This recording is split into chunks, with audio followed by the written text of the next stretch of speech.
Three basic fundamental concepts के बाद अब हम आएंगे अपने आगे कुछ और कॉन्सेप्ट को देखेंगे क्या है, जिसमें से फर्स्ट कॉन्सेप्ट हमने लिया है business entity concept, one of the most important concept under the principle topic. So इसको हम रीड करते हैं। उसके पहले देखिए यहां पे एक मैंने डायग्राम बना रखा है जिसमें हमें दिख रहा है कि बिजनेस बना है एक तरफ ओनर है और बीच में लिखा है सेपरेट लीगल एंटिटी।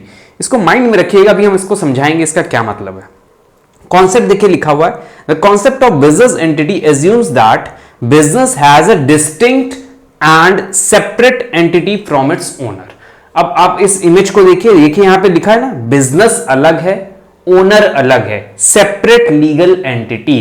बिजनेस एक अलग एंटिटी है, वो अपने में ही एक इंसान है, आर्टिफिशियल पर्सन है, उसको एक लीगल रिकॉग्निशन दिया गया है। So this is because of business entity concept.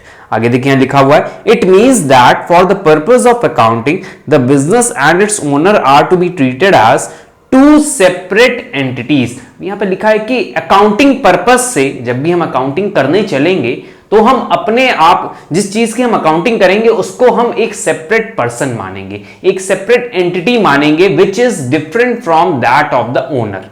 Owner अलग है, बिजनेस अलग है, तो ये चीज हमें लेकर दिमाग में आगे चलनी है कि business is different and owner is different. ये चीज आपको ध्यान रखनी है। जब भी अकाउंटिंग करेंगे तो बिजनेस समझ के करेंगे। वैसे अकाउंटिंग करेंगे जब भी तो अपने आप को बिजनेस मानेंगे कि हम बिजनेस से अकाउंटिंग कर रहे हैं, और जिसकी अकाउंटिंग कर रहे हैं वो ओनर है, विच इज डिफरेंट, जो अलग है, बिजनेस से अलग है, वो अलग एक पार्ट है। व्हेन अ पर्सन, अब इसका एप्लीकेशन आपको दिखाते हैं कैसे ये अप्लाई होता है अकाउंटिंग में। When a person brings in some money as capital, जब कोई पैसा लगाता है बिजनेस में एज अ कैपिटल, तो बाहर का कोई इंसान, जो भी एक डिफरेंट एंटिटी इंसान है, इंडिविजुअल है, वो बिजनेस में पैसा लगा रहा है, एंटिटी में पैसा लगा रहा है। तो देखिए यहां पे उसके लिए हम वर्ड यूज करते हैं कैपिटल। कैपिटल लगा, बिजनेस में कैपिटल इनफ्लो दे रहा है कैपिटल का, capital into his business in accounting record, it is treated as liability of the business to the owner. अब इसको हम, जो बिजनेस है उसको वो लायबिलिटी मानता है। लायबिलिटी मतलब जिसको हमें रीपे करना है। तो बाहर का कोई इंसान बिजनेस को पैसा देगा, business is an artificial person, business को पैसा देगा तो बिजनेस के ऊपर लायबिलिटी चढ़ जाएगी कि पैसा लौटाना है ओनर का। सो this is business entity concept application. इसका इस तरह एप्लीकेशन किया जाता है, इसीलिए हम अपनी बैलेंस शीट में कैपिटल को अलग से दिखाते हैं, लायबिलिटी के हेड में दिखाते हैं कि ये ओनर का पैसा है जो बिजनेस के ऊपर ड्यू है, बिजनेस वापस लौटाएगा, because business is a separate entity. I think first concept बहुत इजी है। सेपरेट लीगल एंटिटी भी नाम होता है इस कॉन्सेप्ट को, और लीगल एंटिटी के सेपरेट एंटिटी कॉन्सेप्ट भी बोलते हैं। So this is all about your business entity concept. अब इसका कुछ रीजन देख लेते हैं क्या है, जिसमें फर्स्ट है the business entity concept is very important as it helps to measure the performance of a business separate from its owner on different parameters such as cash flows, profitability etcetera. तो ये अलग अलग parameters पे major करने के लिए इस concept को बनाया गया है। If the business organisation record mixes with the records of business owner, अगर क्या हो कि मिक्स हो जाए दोनों, ओनर का भी रिकॉर्ड और बिजनेस का भी रिकॉर्ड, तब क्या होगा? It creates an inaccurate representation. इससे रिप्रेजेंटेशन जो आएगा वो एक्यूरेट नहीं रहेगा, वो कुछ और अपना पर्सनल कर रहा है, वो भी बिजनेस में इंक्लूड करते जा रहे हैं आप, तो ये गलत हो जाएगा। इनएक्यूरेट रिप्रेजेंटेशन होगा फाइनेंशियल पोजीशन का। Third one, it helps the business in comparison of financial performance with other business organisation. इससे क्या होगा, फाइनेंशियल परफॉर्मेंस का जो हमने अपना सेपरेट एंटिटी कॉन्सेप्ट फॉलो करके अपनी अकाउंटिंग की है, तो मेरे बिजनेस की सारी पोजीशन मुझे पता है, फाइनेंशियल स्टेटमेंट में होगी, इसी तरह दूसरा भी कोई करेगा, तो दोनों की कंपैरिजन में ये कॉन्सेप्ट हेल्पफुल होगा, कंपेयर करेंगे दोनों। It helps in calculation of separate taxes for the business and its owner. Tax का कैलकुलेशन में भी ये बेनिफिट होगा, हेल्पफुल होगा, not beneficial.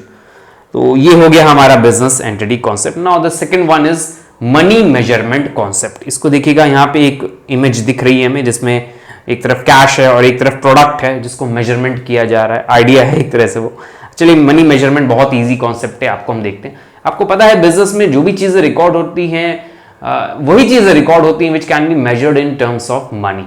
So because of this concept only this thing came which says all the things which can be measured in terms of money and which is related to the business, that things should be recorded. So read करते हैं क्या है, the money measurement concept also called monetary measurement concept भी बोलते हैं इसको, underlines the fact that in accounting and economics generally every recorded event or transaction is measured in terms of money. जितनी भी चीजें रिकॉर्ड होंगी वो मनी के टर्म्स में मेजरेबल होनी चाहिए.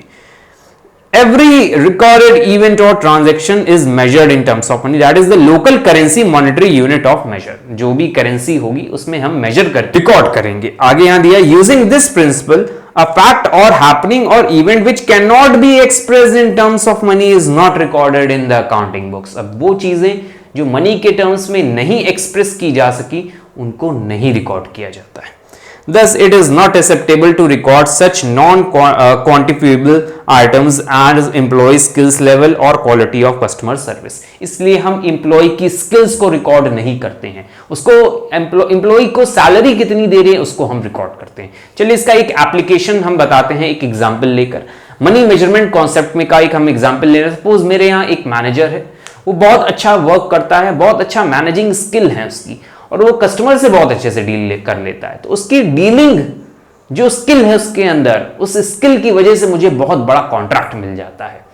तो कॉन्ट्रैक्ट उसकी स्किल की वजह से मिला, उस स्किल को हम रिकॉर्ड नहीं कर सकते, लेकिन उसको हम सैलरी देते हैं 50,000 which is measurable in terms of money.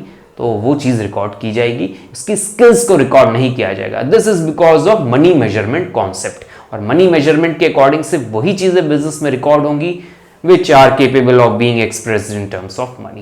So this is all about your two concepts, which is money measurement concept and business entity concept.